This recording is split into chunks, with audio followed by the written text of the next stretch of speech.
Diabetes: what it is, causes, types, symptoms, and treatment. Diabetes is a chronic disease that has as its main characteristic the increase of sugar levels in the blood, a factor that can cause damage to various organs if left untreated. There are four main types of diabetes: type 1 diabetes, type 2 diabetes, gestational diabetes, and prediabetes. Why so many people in the world have diabetes? What is its main cause? The main cause of diabetes is poor diet. Yes. Poor diet, especially overconsumption of sugary, processed foods, and lack of exercise is what causes so much diabetes in so many people in the world. Treatment for diabetes usually involves making lifestyle changes, especially diet and exercise. But medications, such as oral antidiabetics or insulin, may also be needed. Symptoms of diabetes. Classic symptoms of diabetes include exaggerated feeling of thirst, increased hunger, frequent urge to urinate, dry mouth, easy fatigue, changes in vision. Type 2 diabetes symptoms usually appear throughout life and are mainly due to poor eating habits, especially overconsumption of sugar and carbohydrates, as well as lack of exercise. Type 1 diabetes symptoms are usually identified during childhood or adolescence, and can also include other more generalized signs such as difficulty gaining weight, itching all over the body, or irritability and sudden mood swings. In the case of gestational diabetes, symptoms are rarer, so a woman usually discovers she has diabetes during routine prenatal checkups, especially after a glucose test. Main types of diabetes. Diabetes can be divided into four main types. Type 1 diabetes: this is the least common type and appears from birth, and is considered an autoimmune disease, as the immune system itself attacks the cells in the pancreas responsible for producing insulin. Thus, insulin is not produced, glucose is not transported to the cells, and ends up accumulating in the blood. Type 2 diabetes is the most common type and happens due to an insulin resistance that appears throughout life, usually due to bad eating habits. This resistance decreases the action of insulin in the body and causes glucose to accumulate in the body.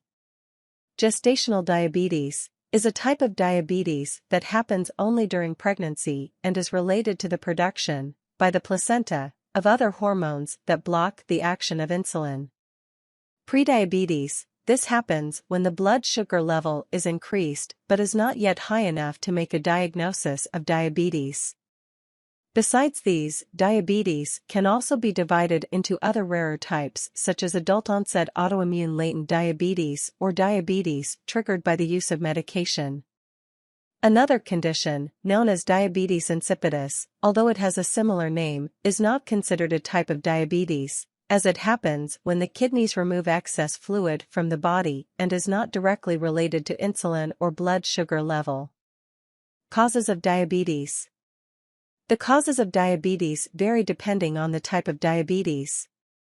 1. Type 1 diabetes.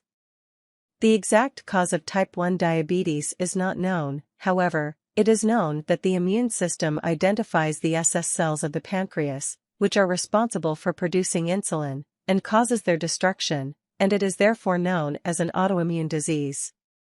Since it is not caused by lifestyle, type 1 diabetes can be present from birth, and is identified during childhood or adolescence. 2. Type 2 diabetes. Type 2 diabetes is mainly caused by poor eating habits, especially excessive consumption of foods with sugar or carbohydrates. In addition, having a sedentary lifestyle can also contribute to the onset of diabetes. People with fat accumulation in the abdominal region also seem to have a higher risk of type 2 diabetes, since fat cells seem to contribute to insulin resistance. 3. Gestational diabetes.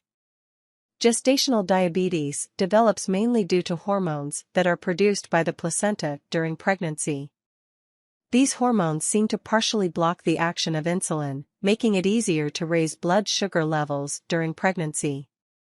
Still, women who are overweight, who have gained a lot of weight during pregnancy, who have already had gestational diabetes, or who have a family history of type 2 diabetes, seem to be at higher risk of developing gestational diabetes. How to confirm a diabetes diagnosis? The diagnosis of diabetes can be made with a set of blood tests that allow you to assess the amount of glucose. However, one of the most commonly used tests, and one that is usually included in routine testing, is the fasting blood glucose test. This test measures the amount of glucose in the blood after a period of at least 8 hours of fasting, and the reference values are normal, under 99 mg per deciliter. Prediabetes, between 100 and 125 mg per deciliter. Diabetes, above 126 mg per deciliter. When fasting glucose values are abnormal on at least 2 tests on different days, it is usually recommended that another test be done to confirm the values and to help make a diagnosis. However, your doctor may also order other tests, such as a 1C or a glucose tolerance test, TOTG. How it is treated. The main goals of diabetes treatment are to improve quality of life by relieving symptoms and to prevent the development of more serious health complications. While some care is considered general for treating any type of diabetes, such as planning the type of foods you eat and getting regular exercise, treatment can vary somewhat depending on the type of diabetes. 1. Type 1 diabetes. The main treatment for type 1 diabetes is the daily use of injectable insulin, because since the body cannot produce the hormone, insulin needs to be injected into the body. Usually a slow-acting injection is given at the beginning of the day to maintain a basal level of the hormone in the body, but it is also necessary to measure the blood glucose before and after meals to see if an extra injection is needed, usually a fast or ultra-fast insulin. In addition to insulin, it is also recommended to keep meal planning, especially about the amount of sugar and carbohydrates consumed, as well as to adopt an active lifestyle, with regular exercise. 2. Type 2 diabetes. The treatment for type 2 diabetes does not always need to start with medication, because depending on the levels of sugar in the blood, it may be possible to control glucose with lifestyle changes only, especially in the diet, with reduced intake of sugary foods and carbohydrates, as well as regular exercise. In cases where medication is needed, the doctor may prescribe 2 different types. Oral antidiabetics are the first line of drug treatment for type 2 diabetes and help keep sugar levels under control through various mechanisms, either by stimulating insulin production by the pancreas, eliminating glucose through urine, or decreasing glucose production by the liver. Insulin is used when oral antidiabetics have not been sufficient to control glucose or when antidiabetics are not a treatment option, as in the case of people with kidney failure. If insulin is used, it is important to have regular daily blood glucose monitoring, especially before and after meals, using a glucometer, which is a device that measures blood glucose in the capillary blood. 3. Gestational diabetes. The treatment of gestational diabetes is done essentially with changes in diet and regular exercise, as these are natural measures that allow the control of blood glucose levels. However, if the lifestyle changes are not being enough to control the sugar levels and if the blood glucose values are always too high, the doctor may advise the use of oral antidiabetics or insulin, and it is also important to regularly measure the blood glucose levels at home, using a device to measure the blood sugar level. Diet for diabetes. One of the most important steps in controlling diabetes is to adjust the diet, which should be mainly based on reducing the consumption of sugar and carbohydrate-rich foods. Ideally, the diet should be guided by a nutritionist, who will pay attention to diabetes and personal tastes.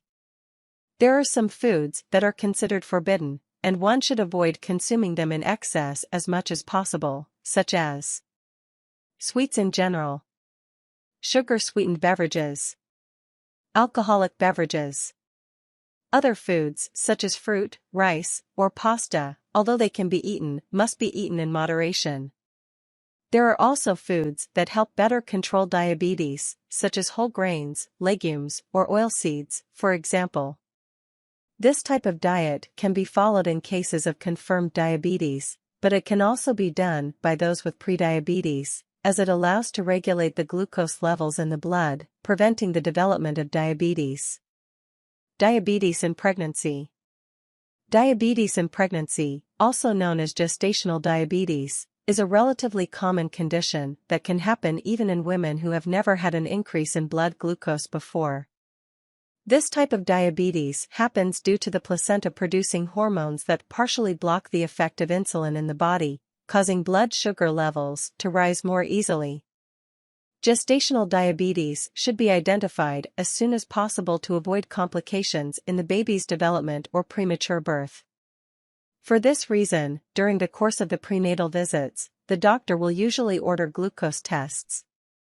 Treatment consists of changing your lifestyle by eating a healthier diet and exercising, but in some cases it may also include the use of medication. Diabetes in children.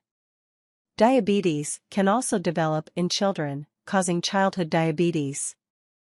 The most common type of diabetes during childhood is type 1 diabetes. However, with dietary changes that have happened over the years, type 2 diabetes has also become more common, mainly due to excessive consumption of processed products, fast food, and sugary foods, as well as an increase in sedentary lifestyle. See what the most common symptoms are in children.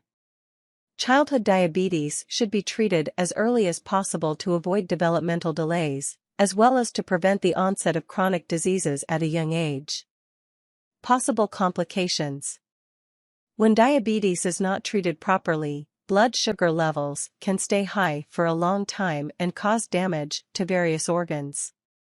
For this reason, the main complications of diabetes include cardiovascular disease, neuropathy, retinopathy, deafness, diabetic foot, depression.